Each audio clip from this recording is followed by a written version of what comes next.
This scoreboard is very much like what your scoreboard will be like. It's made up of 4 panels on the front mounted to a timber frame. The timber frame is made up of 8 pieces of 2x4. There's 2 full lengths, top and bottom, 4 uprights, and then shorter pieces above and below the window. Offer up the fascias to the timber frame and screw them on. For these long panels down the sides, I'll be probably looking at 6 or 7 screws either side.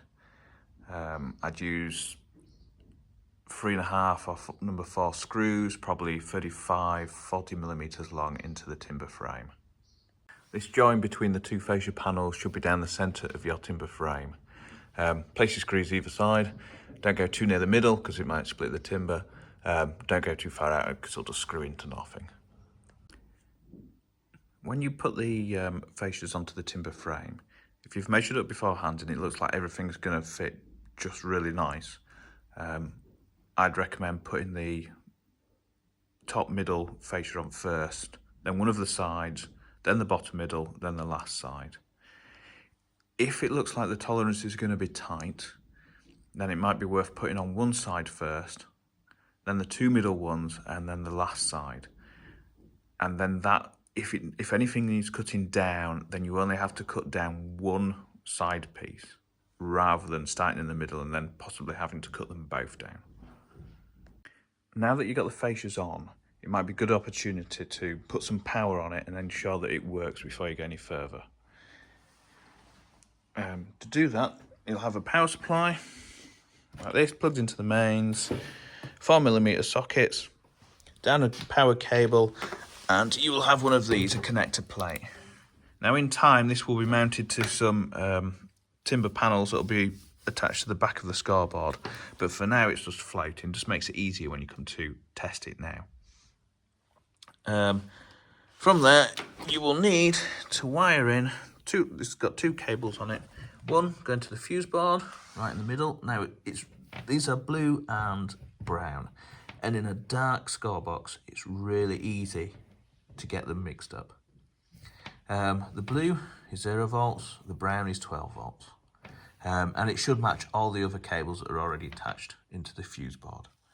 The other cable you've got coming from here is a data cable, typically orange and green, and that's going to go on this data input board here.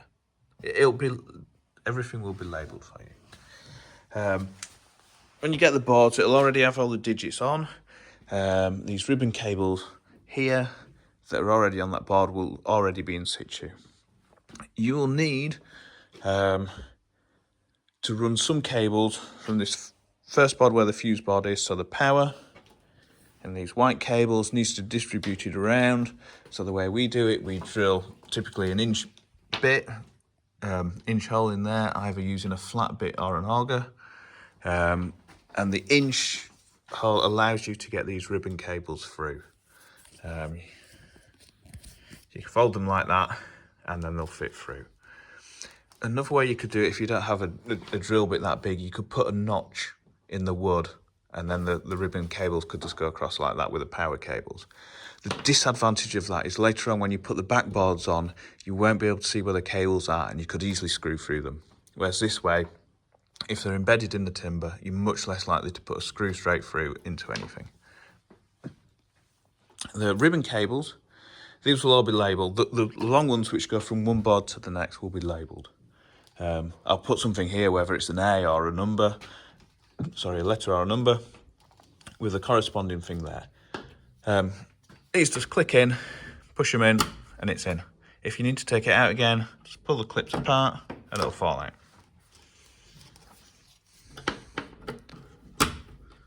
As for the power, again, I'll put a label on the cable and a label on the wood as well to say what they are. And again, in these ones, brown is a 12 volts still, which goes at the top, and blue at the bottom. When I turn the power for the scoreboard on, the LEDs on the fuse board will light up. Now these LEDs just tell us this continuity. So if a fuse blows or it gets corroded over time, then the LED will go out and it just tells us there's not power on that circuit. If I go around the front of the scoreboard, although I've powered it on, it does nothing. Until it receives data from either the controller or the Play Cricket Score interface, it will just remain blank. This scoreboard in the video is a wired scoreboard. It does not have wireless. So in this instance, I've got a data cable running from the controller to that connector plate. And as I turn this power on, the scoreboard will jump into life. For testing purposes, because the scoreboard may have been damaged in transport, and it may have been damaged as you've installed it. So on the controller, if I power it off, I hold down last innings and turn the power back on, and everything on there is an 8, and everything on the scoreboard is an 8. And you can just make sure everything's working before you then proceed to put the glazing on. The next step of the build is to put the wooden battens on. They're there just to provide an air gap between the polycarbonate glazing and the LED displays. I would pre-drill these because when you put the screw in, they do often split. So just pre-drill them before you put them on. I would probably put 5 or 6 screws on one of these long lengths. And once they're on, then you're going to use this rubber gasket. Just put it straight over the top. And the way we do it, we would staple them on. If you don't have a staple gun, you can either use small nails and tack them on that way, or just some small screws. With the rubber glazing gasket stapled on, you need to remove the backing from the white vinyl text before we glaze it. So we just peel it from a corner and just pull it down diagonally like that. And what you just need to be careful is you pull it back, so corners like this corner of this T, they might just lift. So you just got to peel it carefully, and if they do start to lift, just get your fingers in there and push it down.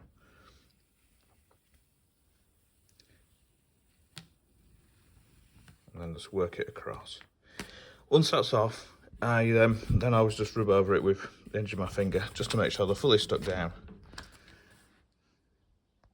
We're finally ready now to put the glazing on, and the first thing we're going to do is put these 20mm glazing strips on. At the moment you'll receive them coated, but you just need to peel the coating off, otherwise it won't stick very well. And just run a bead of sealant along this edge, and then stick this glazing strip to it. Just put that on there and press it into the sealant. The sealant's just been used as a glue to hold that piece while you put this main one on. It saves an extra pair of hands. It will stay there until it's not, so just be careful around it. Now also around the window, there's 4 to go around there. It might be a good time to peel these bits off and stick them on now as well. Just be aware, if you knock them, they'll fall off and you have to put them back on again. With those in place, you will need to peel the backing off the glazing. Now on the table, these are all the correct way around. So the blue is a coated finish, the anti-reflective coating, so the blue needs to be on the outside. And it's a white-ish coating on the inside. So we'll start with a side. In this instance, we're starting on the left. Peel the backing off on the clear side, the white backing. Now this is going to create a lot of static, so be conscious of where you do it. If you do it somewhere really dusty, all the dust will stick to the polycarbonate. Now over time it'll fall off, but on day one it won't look too great. So peel that off, and then this is certainly a 2-man job, maybe 3, but a third person may or may not get in the way. And you're going to have to lift this, and someone's going to have to hold it there while the other one clamps it with the glazing bars. This glazing is ever so slightly shorter than your fascia that you've already put up, and that's intentional to allow a small gap at the bottom and a small gap at the top to allow the air to flow, which then stops condensation and also stops the inside getting too hot.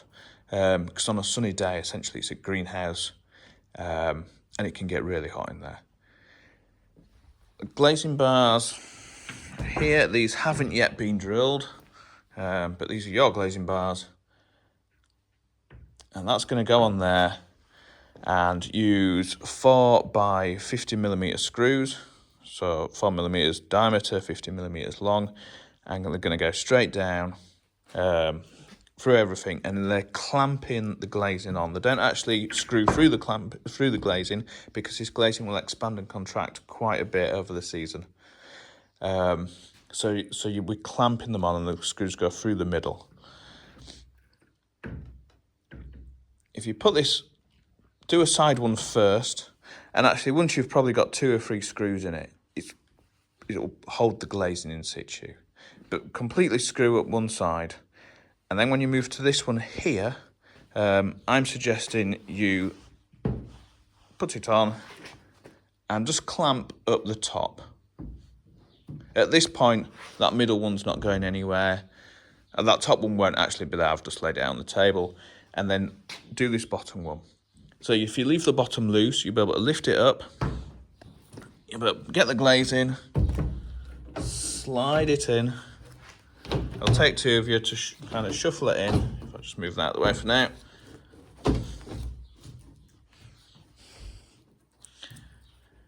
And then you can screw this down and clamp it. And then if you take one of the ones, the one that will go under the window, and screw that down as well, then this is fully clamped and won't go anywhere.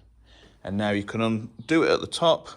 You can put the top piece of glazing in, screw this one back down, screw that one on, and then all those 3 pieces are not going to go anywhere. Then there's just that 4th piece to do. Now, something I missed out there, you're going to peel the white coating off, but the blue coating on top, you just want to peel it back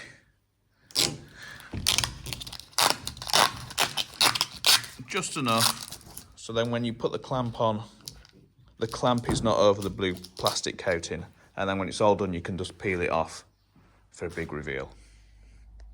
One more thing just to be aware of, these glazing bars, the rubber strips on the back can be sometimes I can't move them at all, and sometimes you'll hold it up and it'll fall out. So just be conscious of when you lift it up vertically like that they don't just slide out the bottom.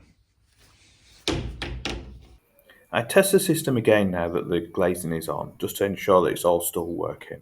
And then it's time to finish up and put the backboards on, like in this picture. I'd start with the middle panel above the window. These have been cut slightly undersized, so I'd expect them to be a small gap between the backboards as you put them on, rather than the backboards butting up to each other. You will also need to mount the connector plate to the hole in the back panel that has been cut for it.